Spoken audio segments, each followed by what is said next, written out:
Dear Anthony, since I've got almost 30 years of experience in the music business and I've learned a lot during that time, I don't have any children of my own, so there's nobody to pass it on to. And you've done really well in school and decided to pursue a career in music. I decided to make these video vlogs so that it may help you on your journey and maybe you can glean something from it. So this first vlog is my 15 rules for success in the music business. Number 15, never talk to an A&R person before a gig. Now this was probably more applicable in the old days when there actually were A&R people, but there still might be people who take interest in your music, who think they can do something for you or help you or that they can make money off you. Don't talk to them before the gig. Why? Because they'll never stay around for the end of the gig. It's an old ploy. They do it and then they bolt. If it happens, just say, hey, thanks for coming. I really appreciate it. But listen, I can't talk to you right now because we're warming up and getting in the right head for the gig. But I'll talk to you afterwards, okay? Remember that. Rule number 14. If you hear the same criticism about your music, especially if it's a specific part of your music, like maybe it's too many slow songs, they're all in the same key, they could be more dynamic or whatever it may be. If you hear that same criticism from a lot of different sources, you probably want to take a look at that and reevaluate it. I know everybody's very sensitive about their creativity and their art, but if it comes from that many different sources, trust me, it's good for you and you can learn something from it. Rule number 13, surround yourself with musicians better than yourself. You should be the weakest link in the chain. Trust me on this, I built my entire career around this rule, and it will make you a better musician, it'll make you sound better, and you will learn so much more by being the weakest link in the chain. Always surround yourself with people better than you. Number 12, if someone tells you, well, we're really not trying to mess with this aspect of your music, that's exactly what they're doing. As grandpa, your great-grandfather, my grandfather would say, Guia desprezza compri.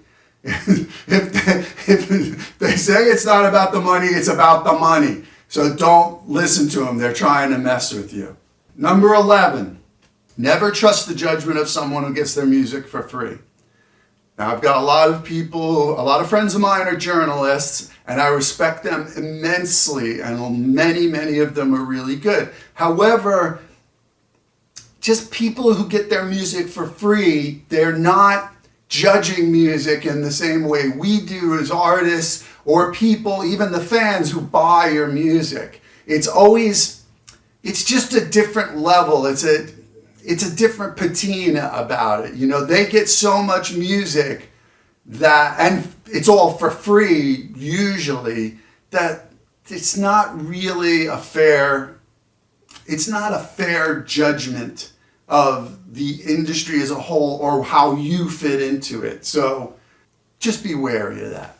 Rule number 10, show up on time, play in time, and play in tune. 15 minutes early is on time. On time is late.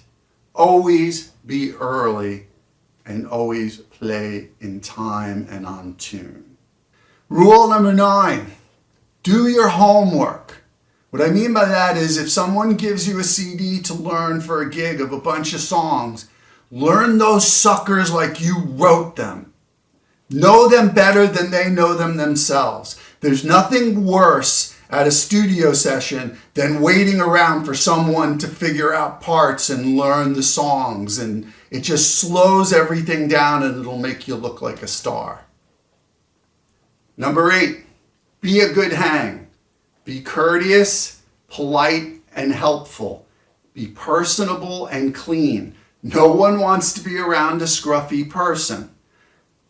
Get along with people and be open to collaboration. Collaboration is the key of music. Sure, you can make A lot of people have made great music alone in their bedroom, but ultimately they have to be around other musicians. And from my experience, the music is better for it. Why? Because those people all have their own individual experiences, and they're not trying to change your music. If they're there because they like it, they're trying to help you make it better.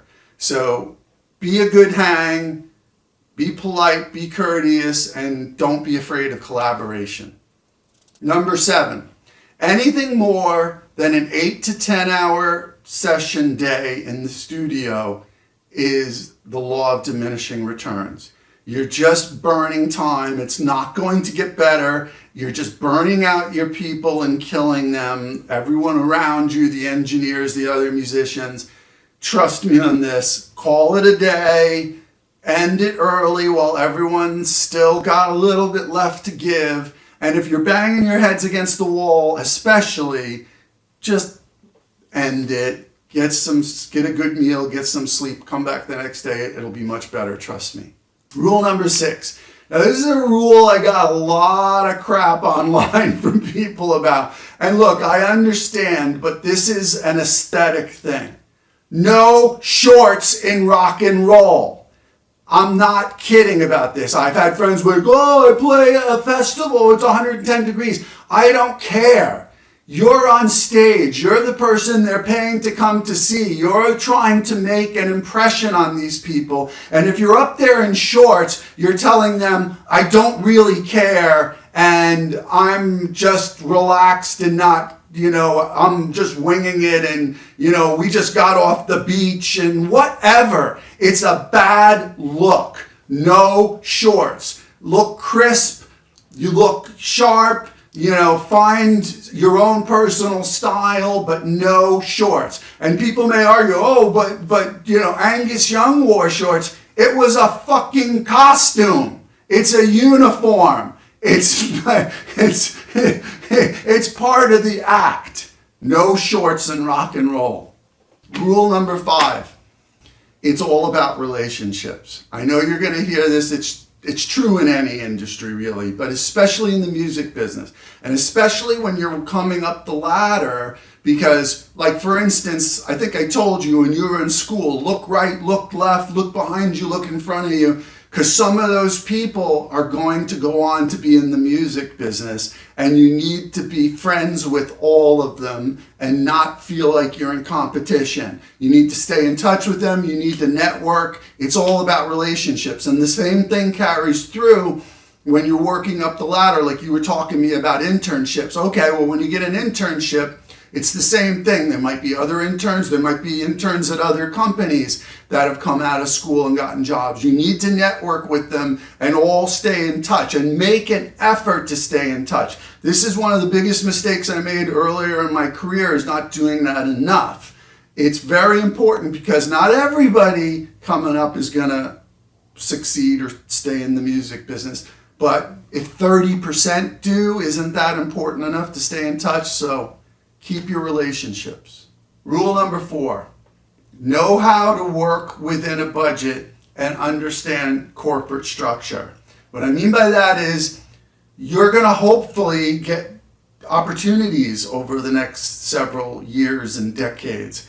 What a record label or a production company or an artist needs to know is, can you work within a budget? Can you come in on time? And do you know how to work within their structure? Now, record labels are corporations. Some production companies are as well. But record labels and publishing companies are bleeping corporations.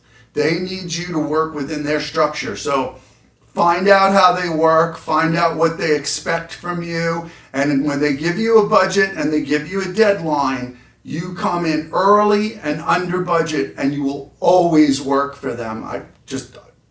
Believe me, it'll leave an impression. They will want you back. Rule number 3, hang around other creative people.